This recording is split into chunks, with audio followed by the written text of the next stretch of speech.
नमस्कार, स्वागत है आप सभी का हमारे इस चैनल पर। मैंने आपको UGC net JRF first paper के क्वेश्चन सॉल्व कराना शुरू किया था और अभी तक इस पर एक वीडियो आई है जिसमें मैंने आपको लगभग 35 क्वेश्चन सॉल्व कराए थे और क्वेश्चन मैं सॉल्व करा रहा हूँ उच्चतर शिक्षा प्रणाली से। इससे मैं शुरुआत कर रहा हूँ और धीरे धीरे यूनिट जुड़ती जाएंगी। मैं धीरे धीरे और सारी यूनिट को शुरू कर दूँगा। तो उच्चतर शिक्षा प्रणाली यानी कि जो आपका हायर एजुकेशन सिस्टम है, यहाँ से जितने भी क्वेश्चन 2023 तक आए हैं, दिसंबर 2023 तक, उन सारे क्वेश्चंस को हम लोग करेंगे। और आज से मैं आपकी एक यूनिट और शुरू करूँगा, आईसीटी। तो आईसीटी के जितने भी अभी तक आपके प्रीवियस ईयर के क्वेश्चंस आए हैं उनको भी मैं आज से शुरू कर रहा हूँ। तो वो अलग यूनिट चलती रहेगी और आपकी ये भी चलती रहेगी। जल्दी जल्दी हम लोग सारी यूनिट कंप्लीट कर लेंगे और आप लोग बेहतर तरीके से अपने तैयारी को आगे बढ़ाइए। चलिए हम लोग शुरुआत करते हैं आज की वीडियो। पहला क्वेश्चन है आज का, भारत का सबसे पहला प्रतिरक्षा विश्वविद्यालय किस राज्य में है? हरियाणा में। ध्यान दीजिए, भारत का सबसे पहला, यहाँ पहला होगा, प्रतिरक्षा विश्वविद्यालय हरियाणा में है। दूसरा क्वेश्चन है, भारत में अधिकतर विश्वविद्यालय क्या करते हैं? अब आपको बताना है। आपको ऑप्शन दिया है। पहला है केवल शिक्षण तथा शोध कार्य करते हैं। अब देखिए यहाँ पे केवल लग गया तो इसलिए गलत हो जाएगा। बी है महाविद्यालय को संबद्ध करते हैं तथा परीक्षा कराते हैं। ठीक है, ये सही है।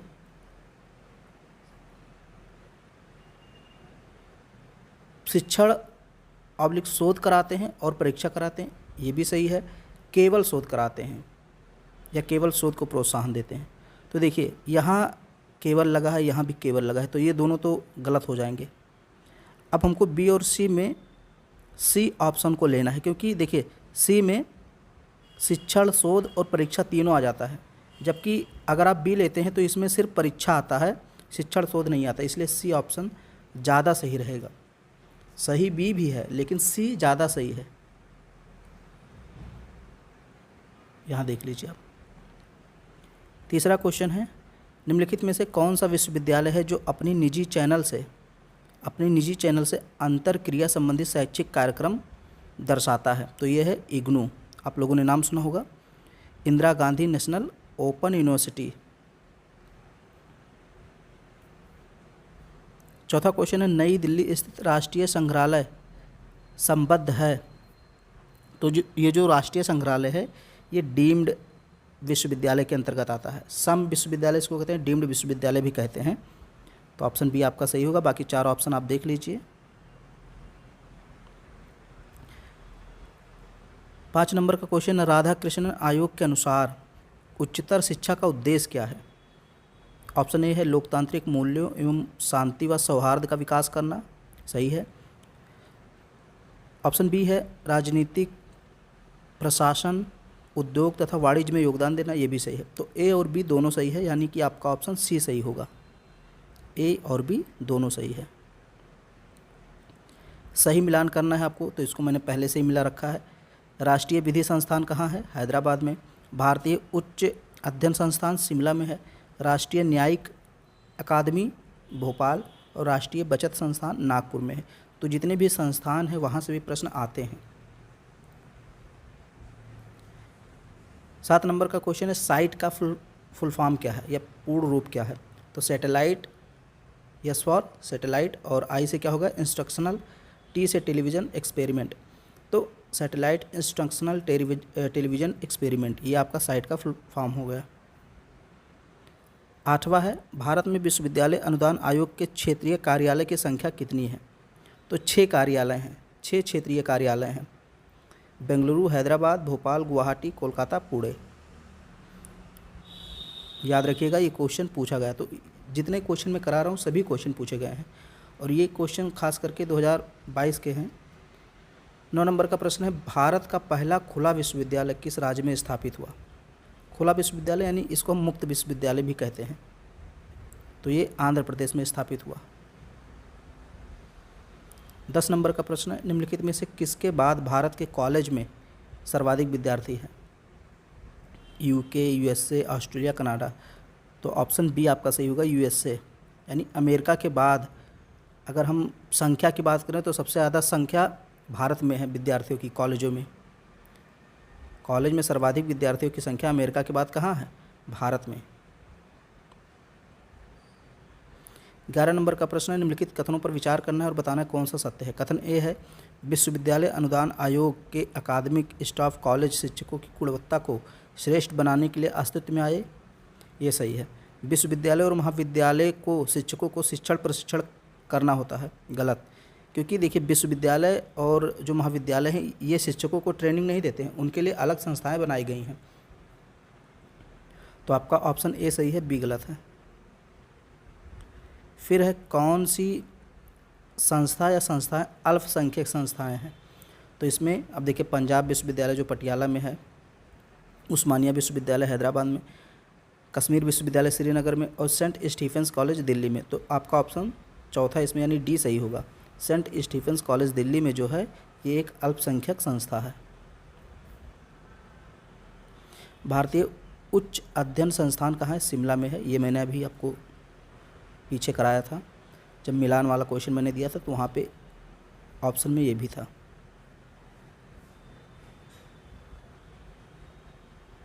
राष्ट्रीय अध्यापक शिक्षा परिषद NCTE के क्षेत्रीय कार्यालयों की संख्या कितनी है? 4।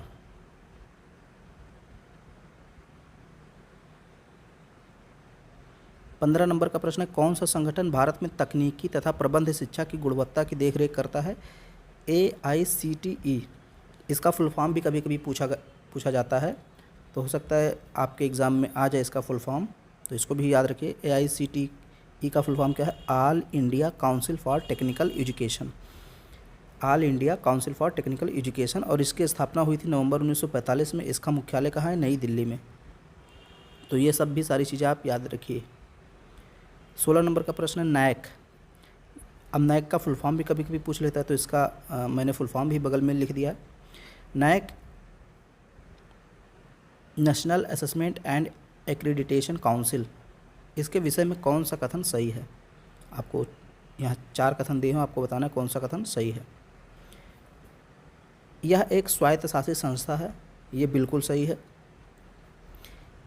इसे उच्चतर शिक्षा संस्थानों के मूल्यांकन एवं प्रत्यायन की जिम्मेदारी का कार्य दिया गया। ये भी सही है। यह दिल्ली में स्थित है। गलत। इसके क्षेत्रीय कार्यालय हैं। ये भी गलत। तो यानी ए और बी सही है। ये जो नैक है इसका मुख्यालय दिल्ली में नहीं बेंगलुरु में है। इसकी स्थापना 1994 में हुई थी, तो इसको भी याद रखिए आप। 17 नंबर का प्रश्न है, भारत का पहला वर्चुअल विश्वविद्यालय कहाँ आरंभ हुआ? तमिलनाडु में। निम्नलिखित में से किस परिषद को वर्ष 2013 में विघटित कर दिया गया था? कौन सी ऐसी संस्था या परिषद है जिसको 2013 में विघटित कर दिया गया था? तो इसमें आपका ऑप्शन ए ही सही होगा, डिस्टेंस एजुकेशनल काउंसिल, या जिसको शॉर्ट फॉर्म में हम लोग DEC कहते हैं। तो देखिए आपका ऑप्शन ए इसमें होगा, इसको विघटित कर दिया गया था। लेकिन साथ ही साथ आप इसमें कुछ और भी चीज़ें ध्यान रखिए, जैसे इनका देखिए फुल फॉर्म दिया है तो इसको भी आप याद रखिए। जैसे NCT का फुल फॉर्म क्या है? National Council for Teacher Education. DEC का तो आपको पता ही होगा, डिस्टेंस एजुकेशनल काउंसिल। NCERT का फुल फॉर्म पूछ लेता है तो National Council for Educational Research and Training. NAAC का तो मैंने अभी पीछे आपको बताया, National Assessment and Accreditation Council. किस विश्वविद्यालय ने मेटा विश्वविद्यालय की अवधारणा को अपनाया था? दिल्ली विश्वविद्यालय ने। 20 नंबर का प्रश्न है, निम्नलिखित कथनों में आपको बताना है कौन सा केंद्रीय विश्वविद्यालय के संबंध में सही है। कौन सा कथन केंद्रीय विश्वविद्यालय के संबंध में सही है? तो देखिए ए है, केंद्रीय विश्वविद्यालय की स्थापना संसद के अधिनियम से होती है। बिल्कुल सही है। भारत के राष्ट्रपति केंद्रीय विश्वविद्यालय के विजिटर होते हैं। ये भी सही है। सी है, राष्ट्रपति विश्वविद्यालय की कार्यकारिणी समिति अथवा प्रबंधन बोर्ड के कुछ सदस्यों को मनोनीत कर सकते हैं। ये भी सही है। राष्ट्रपति कभी कभार कार्यकारिणी समिति या कोर्ट की बैठकों की अध्यक्षता करते हैं। ये गलत है। तो यानी ABC आपका सही है। शिक्षा मंत्रालय द्वारा स्नातक पूर्व पाठ्यक्रमों के लिए एक कंटेंट बनाने का कार्य किसे सौंपा गया है? तो कंसोर्टियम यहाँ कंसोर्टियम होगा, consortium for educational communication, CEC।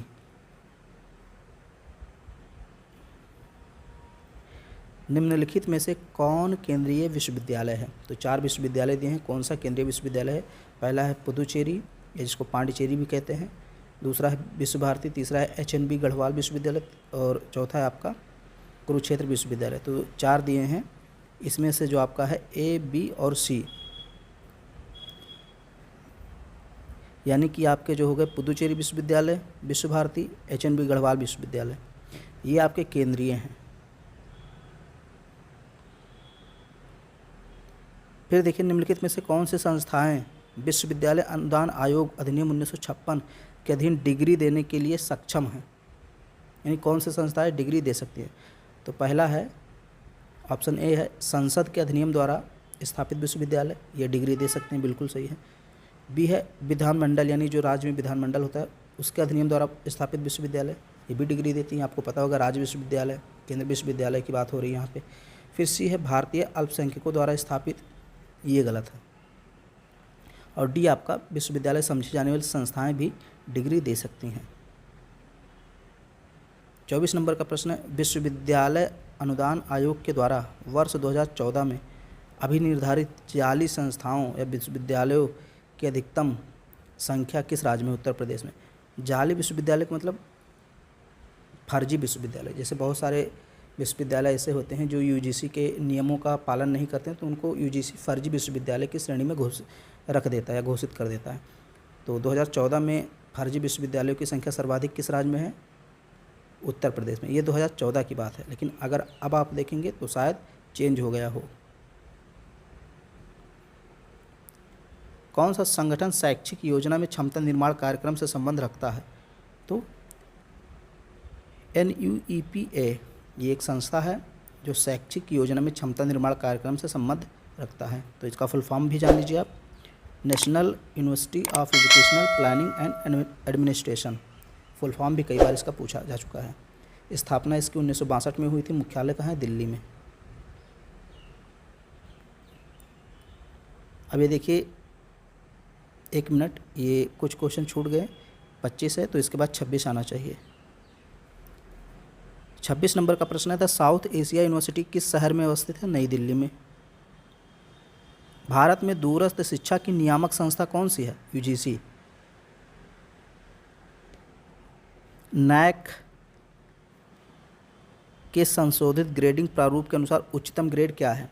A++। आपको पता होगा कि जो NAAC संस्था है ये विश्वविद्यालयों को ग्रेडिंग करती है, यानी उसको ग्रेड देती है। तो A++ जो ग्रेड होता है ये सबसे उच्चतम माना जाता है, सबसे अच्छा ग्रेड माना जाता है। विश्वविद्यालय अनुदान आयोग के प्रथम अध्यक्ष कौन थे? S भटनागर। ये इंपॉर्टेंट है क्योंकि ये मैंने शायद आपको कल के वीडियो में भी बताया था, तो ये कई बार पूछा जा चुका है। 30 नंबर का प्रश्न है, सरकार ने संसद के अधिनियम द्वारा विश्वविद्यालय अनुदान आयोग की स्थापना किस वर्ष में की थी? 1956 में। फिर है विश्वविद्यालय अनुदान आयोग का गठन किस आयोग की सिफारिश पर किया गया था? सर्वपल्ली राधाकृष्णन आयोग की सिफारिश पर। अगला क्वेश्चन है आपका, भारत सरकार द्वारा अंटार्कटिका पर शोध हेतु स्थापित शोध कार्यशाला का नाम क्या है? दक्षिणी गंगोत्री। अगला क्वेश्चन है, जो विश्वविद्यालय अपने निजी चैनल द्वारा शैक्षिक कार्यक्रम टेलीकास्ट करता है वह कौन सा विश्वविद्यालय है? IGNOU। आपको पता होगा, इंदिरा गांधी नेशनल यूनिवर्सिटी जो है आपकी। फिर 34 नंबर का प्रश्न है, भारतीय संविधान का कौन सा अनुच्छेद अल्पसंख्यकों को अपनी रुचि की शिक्षण संस्थाओं को स्थापित करने एवं संचालित करने के अधिकार को संरक्षण प्रदान करता है? अनुच्छेद 30। 35 नंबर का प्रश्न, नव चयनित IAS को आधारभूत प्रशिक्षण कहाँ दिया जाता है, यानी IAS को ट्रेनिंग कहाँ दी जाती है? तो आप सभी को पता है लबासना में दी जाती है। तो इसका फुल फॉर्म है लबासना का, ये देखिए लाल बहादुर शास्त्री। LBS का मतलब क्या होगा? Lal Bahadur Shastri national academy of administration. तो यहाँ पर उनको प्रशिक्षण दिया जाता है। तो कल मैंने आपको 25 क्वेश्चन कराया था, आज भी 25 क्वेश्चन कराया हूँ और ऐसे ही हम लोग 30-35 क्वेश्चन डेली करेंगे ताकि आपका समय भी ज़्यादा ना जाए और बोरिंग ना भी फील हो। अभी 15 मिनट हुए हैं और 15 मिनट में आपने 35 क्वेश्चन कर लिए, तो 35 क्वेश्चन ठीक है। ऐसे हम लोग 30-35 क्वेश्चन डेली करेंगे और आपका सारा यूनिट ऐसे कंप्लीट हो जाएगा। डेली वीडियो देखिए और डेली आप अपनी तरफ से भी क्वेश्चन को सॉल्व कीजिए अगर आपके पास कोई बुक वगैरह है तो। अगर नहीं है तो भी मैं सारे क्वेश्चंस करा दूंगा। तो हमारे चैनल को सब्सक्राइब करना है, अपने दोस्तों में शेयर करना है और वीडियो को लाइक कर देना है।